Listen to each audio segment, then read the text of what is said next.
سن 2 ہجری میں روزہ فرض ہوا۔ حضور نے 11 ہجری کو رمضان سے قبل ہی ربیع الاول شریف کے مہینے میں انتقال فرمایا۔ اس طرح حضور علیہ السلام کی زندگی میں کل 9 رمضان آئے، 2 ہجری کو شامل کر کے 9 رمضان زندگی میں کل آئے، جس میں 2 رمضان 30 کے تھے اور باقی 7 رمضان 29 کے تھے۔ اور یہ بات ذہن میں رہے کہ روزے 29 ہوں یا 30 ہوں، اللہ ثواب 30 کا ہی عطا فرماتا۔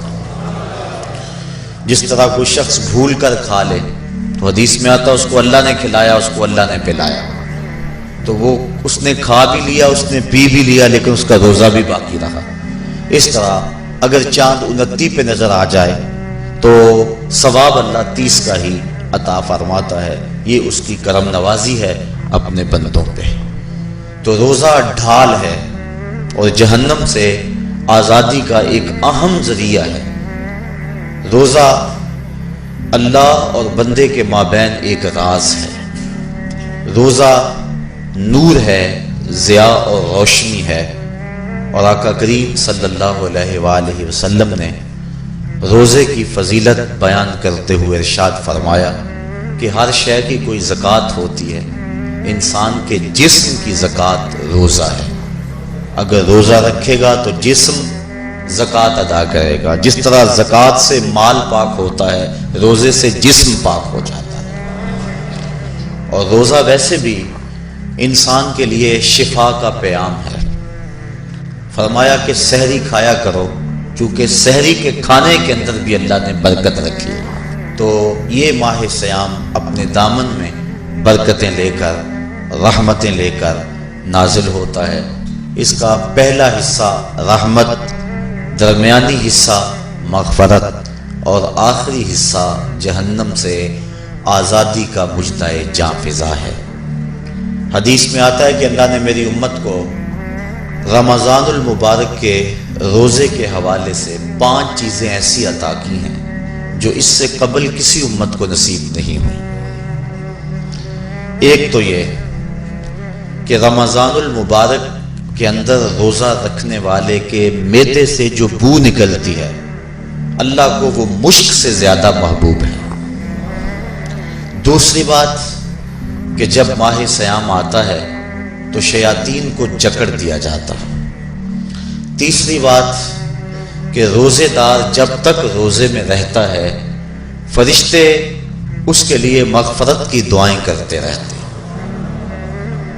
اور چوتھی بات، جب ماہ صیام کی آخری رات آتی ہے تو اس کے سارے گناہوں کو بخش دیا جاتا ہے اور اس کو جہنم سے آزادی کا پروانہ مل جاتا ہے۔ بلکہ ایک صحابی نے حضور سے عرض کی کہ آقا کریم، جو یہ جہنم سے آزادی کا پروانہ مومن کو ملتا ہے تو کیا یہ لیلۃ القدر کی رات ہے؟ تو آقا کریم نے فرمایا نہیں، جب مزدور اپنی مزدوری مکمل کرتا ہے، جب اس کی دہاڑی پوری ہو جاتی ہے تو پھر اس کو اس کا مالک کچھ دیتا ہے، تو یہ جو اس کو بخشش اور مغفرت کا مجدہ جاں فضا دیا جاتا ہے، یہ اس کی مزدوری ہے۔ اور فرمایا کہ جو لیلۃ القدر کی برکتیں اس کو حاصل ہوتی ہیں، یہ اس کے علاوہ ہیں۔ اور یہ اللہ تعالیٰ جل شانہ نے خاص کرم نوازی فرمائی بندہ مومن پر کہ اس کو یہ بابرکت رات عطا فرمائی۔ اور 5ویں فضیلت جو اس کو دی گئی روزہ دار کو، اور حضور سے قبل جو امتوں میں لوگ روزے رکھتے تھے، یہ فضیلتیں ان کو نہیں عطا کی گئی۔ جنت کو پورا مومن کے لیے آراستہ و پیراستہ کیا جاتا ہے۔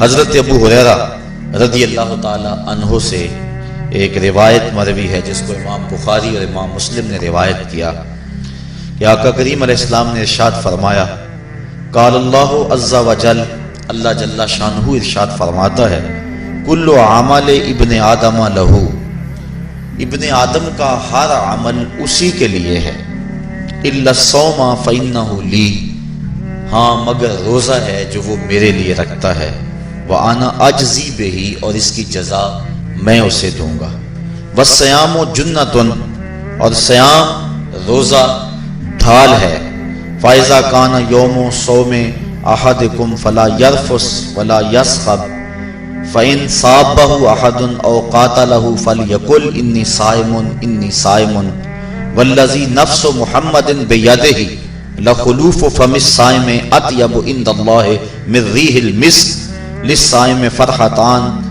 يَفْرَحُهُمَا إِذَا أَفْطَرَ فَرِحَ بِفِطْرِهِ وَإِذَا لَقِيَ رَبَّهُ فَرِحَ بِصَوْمِهِ۔ تو فرمایا کہ جب کوئی شخص روزہ رکھتا ہے تو اس کا یہ عمل اللہ کے لیے ہے اور اللہ تعالیٰ اس کی جزا دے گا۔ روزہ ڈھال ہے، جب کوئی شخص روزہ رکھے تو وہ اس کے اندر کوئی اللہ کی نافرمانی نہ کرے، یہاں تک کہ اگر اس کو کوئی شخص گالی بھی دے تو وہ یہ کہے کہ میرا روزہ ہے، میں صائم ہوں، میں نے روزہ رکھا ہوا ہے، یہ کہہ کے لڑنے والے کو، الجھنے والے کو ٹال دے۔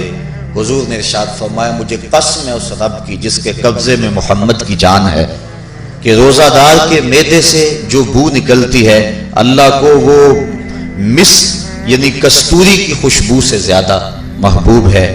اور روزہ دار کے لیے دو خوشیاں ہیں، ایک خوشی اس کو اس وقت ملتی ہے جب وہ روزہ افطار کرتا ہے، اور دوسری خوشی اس کو اس وقت ملتی ہے جب اس روزے کے صلے میں اسے اپنے رب کا دیدار نصیب ہوگا۔ یہ بات ذہن میں رکھیں کہ اس دنیا پر سب سے بڑی دولت جو حضرت انسان کو دی گئی ہے وہ دولت ایمان ہے، اور قیامت کے دن سب سے بڑی دولت جو اہل ایمان کو دی جائے گی وہ اللہ تعالیٰ کا دیدار ہوگا۔ جنت کے حور و قصور، جنت کے محلات، جنت کی اعلی نسل نعمتیں، دنیا کی کوئی دولت اور دنیا کی کوئی نعمت جنت کی کسی نعمت کا مقابلہ نہیں کر سکتی، لیکن جنت والے جنت میں جا کر جس نعمت کو سب سے بڑا سمجھیں گے، اور وہ ہوگی بھی حقیقت میں سب سے بڑی نعمت، ایسی نعمت کہ اس نعمت کے ملنے پہ باقی ساری نعمتوں کو بھول جائیں گے، وہ یہ ہے کہ رب اپنے رخ کرم سے پردہ ہٹا دے گا اور ان کو اپنا دیدار عطا فرما دے گا۔ تو یہ سب سے بڑی دولت جو مومن کو آخرت میں نصیب ہوگی یہ روزے کے صلے میں نصیب ہوگی۔ یہ روزے کا وہ ثمر ہے، یہ روزے کا وہ پھل ہے جو اللہ اہل ایمان کو قیامت کے دن عطا فرمائے گا۔ اور فرمایا ایک عمل ایسا ہے جس کی جزا کا دنیا پر کوئی حساب ہی نہیں ہے، اور وہ بندے کا اللہ کے حضور اپنے روزے کے ساتھ پیش ہونا ہے۔ تو روزہ ایک ایسا عمل ہے کہ جس کی جزا کا کوئی حساب ہی نہیں ہے، تو یہ اللہ کے علم میں ہے کہ وہ اپنے بندے کو کتنی اس کی جزا اور کتنا اس کا صلہ عطا فرما دیتا ہے۔ تو یہ اجر ہے نیکی کا کہ حضرت عمر فاروق رضی اللہ تعالی عنہ فرماتے ہیں کہ ایک شخص آیا جس کی گھنی سیاہ داڑھی تھی اور اس کا سفید لباس تھا، ہم میں سے اسے کوئی جانتا بھی نہیں تھا، لیکن اپنے وجود کی تر و تازگی کی وجہ سے وہ مسافر بھی دکھائی نہیں دیتا تھا، چونکہ مسافر ہوتا تو آثار سفر اس کے بدن سے ظاہر ہوتے، لگتا تھا جس طرح یہی کسی گلی سے نکل کے آیا ہے، لیکن چونکہ وہ وہاں کا رہنے والا نہیں تھا ہم میں سے اسے کوئی پہچانتا بھی نہیں تھا۔ اب وہ حضور کی خدمت میں آیا، فَأَسْنَدَ رُكْبَتَيْهِ إِلَىٰ رُكْبَتَيْهِ، اور اپنے گھٹنوں کو جوڑ کر حضور کے گھٹنوں کے ساتھ ملا کر بیٹھ گیا، اور حضور علیہ السلام سے عرض کرتا ہے کہ حضور مجھے خبر دیجئے کہ ایمان کیا ہے۔ حضور نے ارشاد فرمایا ایمان یہ ہے کہ تو اللہ پر ایمان لائے، اس کے رسول پر ایمان لائے، پچھلی کتابوں پہ ایمان لائے، اچھی بری تقدیر پہ ایمان لائے، فرشتوں پہ ایمان لائے۔ بتایا حضور نے تو اس نے کہا صدقتا، آپ نے سچ کہا۔ کہتے ہیں ہمیں بڑا تعجب ہوا کہ خود ہی سوال کرتا ہے اور خود ہی تائید کر دیتا ہے۔ پھر کہنے لگا اسلام کیا ہے؟ تو حضور علیہ السلام نے فرمایا اسلام یہ ہے کہ تو نماز پڑھے، روزہ رکھے، حج کرے، زکوٰۃ ادا کرے، اراکین اسلام اس کو بیان کیے۔ کہنے لگا آپ نے سچ کہا۔ کہتے ہیں ہمیں پھر تعجب ہوا کہ خود ہی ایک بات کہہ رہا ہے اور خود ہی پھر اس کی تصدیق کر رہا ہے۔ کہتے ہیں پھر وہ پوچھتا ہے مل احسان، حضور احسان کیا ہے؟ تو حضور علیہ السلام نے جواباً فرمایا ان تعبد ربک کأنک تراہ، احسان یہ ہے کہ تو اللہ کی عبادت اس طرح کرے کہ گویا تو اسے دیکھ رہا ہے، اور اگر یہ کیفیت تجھے نصیب نہیں ہوتی تو کم از کم یہ کیفیت نصیب ہو جائے کہ وہ تجھے دیکھ رہا ہے۔ تو وہ کہنے لگا ہاں آپ نے سچ کہا۔ پھر اس کے بعد اس نے قیامت کی کچھ نشانیوں کے بارے میں سوال کیا، تو حضور علیہ السلام نے جواب مرحمت فرمائے۔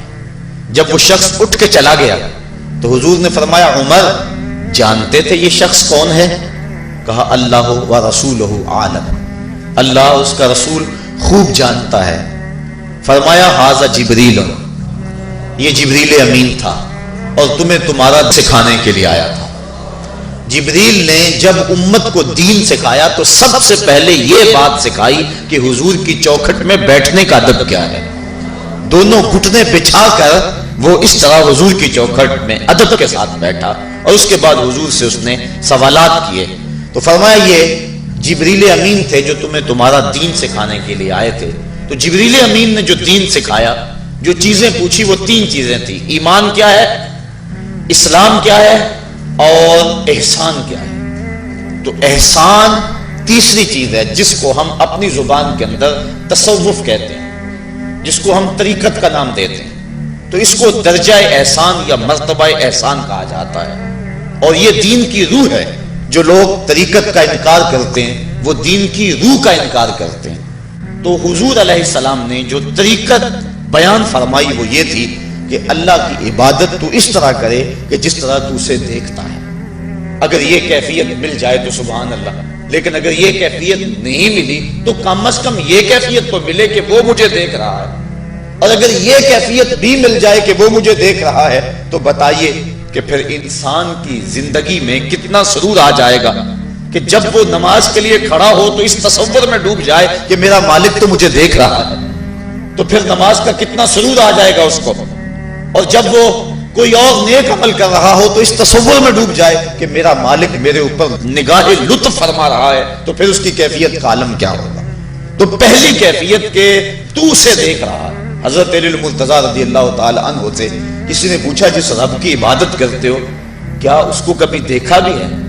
تو حضرت علی المرتضیٰ نے جواباً کہا لم اعبد ربا لم اراہ، اے صاحب کبھی کبھی کی بات کیا کرتا ہے، علی تو اتنی دیر تک سجدے سے سر ہی نہیں اٹھاتا جب تک اس کے جمال جہاں آرا سے فیض یاب نہیں ہو جاتا۔ حضرت داتا گنج بخش علی حجویری علیہ رحمہ کشف الماجوب کے اندر ایک حدیث نقل کرتے ہیں کہ حضور علیہ السلام نے ارشاد فرمایا کہ فاقہ کشی اختیار کرو اور بھوک اور پیاس برداشت کرو، ممکن ہے کہ اس دنیا کے اندر تم اپنے دل کی آنکھوں سے اپنے رب کا مشاہدہ کرو۔ تو یہ جو مرتبہ احسان ہے، جو مومن کا مقصود ہے، وہ اس کو حاصل ہوگا روزہ رکھنے سے۔ اور اگر چلو کسی روزہ دار کو یہ کیفیت نہ ملے کہ وہ اپنے رب کے جمال جہاں آرا کو دیکھ لے، اس کے جلووں کو دیکھ لے، اس کے دیدار کی دولت سے مالا مال ہو جائے، اس کا دل اس کی محبت میں ایسا ڈوبے کہ وہ جدھر دیکھے اسی کے جلووں کو ہی دیکھتا چلا جائے، اگر روزہ دار کو ایسی دولت نہ بھی نصیب ہو تو کم از کم روزہ دار کو یہ دولت تو ضرور ملے گی کہ وہ اس احساس میں ڈوب جائے گا کہ میرا رب مجھے دیکھ رہا ہے۔ گناہگار سے گناہگار شخص بھی کڑکتی ہوئی دوپہر میں ٹھنڈا پانی دستیاب ہونے کے باوجود ایک گھونٹ بھی حلق سے نیچے نہیں اتارتا، کیوں؟ اس لیے کہ میرا مالک تو مجھے دیکھ رہا ہے۔ تو یہ احساس اس کو آیا کہ نہ آیا؟ کاش کہ رمضان میں یہ نور جو ہم کو نصیب ہوتا ہے، یہ رمضان کا خاص نور ہے، مرتبہ احسان سے پھوٹتا ہوا یہ اجالا رمضان میں ایک گناہگار سے گناہگار شخص بھی حاصل کر لیتا ہے کہ وہ اس احساس میں ڈوب جاتا ہے کہ میرا مالک مجھے دیکھ رہا ہے۔ کاش کہ وہ اس کو اندر سمو لے اور اس کو دل کی ایک ایک پرت پہ رکھ لے اور اس کو سجا لے اور اس دولت کو پھر جانے نہ دے، تو پھر اس کے لیے گناہ کرنا مشکل ہی نہیں محال ہو جائے گا۔ اس احساس سے پانی نہیں پیتا کہ میرا اللہ مجھے دیکھ رہا ہے، تو کیا مجھے یہ بتاؤ کہ جب وہ دکان پہ بیٹھ کے ڈنڈی مارتا ہے کہ اللہ اس وقت نہیں دیکھتا؟ جب وہ کسی کی جیب کاٹتا ہے اللہ اس وقت نہیں دیکھتا؟ جب وہ رشوت لے رہا ہوتا ہے اللہ اس وقت نہیں دیکھتا؟ کہ اللہ تعالیٰ صرف رمضان میں دیکھتا ہے، غیر رمضان میں نہیں دیکھتا؟ تو یہ احساس کاش کہ اس کے ساتھ لگ جائے کہ میرا مالک مجھے دیکھ رہا ہے، تو پھر گناہ کرنا مشکل ہی نہیں ناممکن ہو جاتا ہے۔